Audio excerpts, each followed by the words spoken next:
ব্যাপক ক্ষয়ক্ষতির চিহ্ন রেখে যায় ঘূর্ণিঝড় আইলা। ঘূর্ণিঝড় আইলা দীর্ঘ এক যুগ আগে মে মাসের 25 তারিখ আঘাত হানে সুন্দরবন সহ উপকূলীয় এলাকায়। তবে চলতি মাসের একই দিনে আরেক ঘূর্ণিঝড় রেমাল উপকূলীয় এলাকায় আছড়ে পড়তে পারে বলে আশঙ্কা করছে আবহাওয়াবিদরা। ক্ষয়ক্ষতিও হতে পারে 2009 সালে ঘটে যাওয়া আইলার মতোই।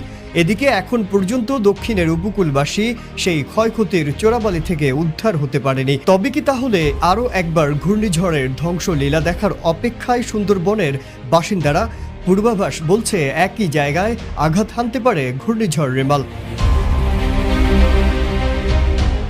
এদিকে আবহাওয়াবিদ আব্দুর রহমান খান ঘূর্ণিঝড় রেমাল প্রসঙ্গে বলেন, এই সময় ঘূর্ণিঝড় সৃষ্টি হয় যদি, তাহলে তার মুভমেন্ট পশ্চিমবঙ্গ এবং বাংলাদেশের উপকূলীয় এলাকার দিকে থাকবে। যদি তৈরি হয় তাহলে আমাদের ধরে নিতে হবে সেটি শক্তিশালী হবে।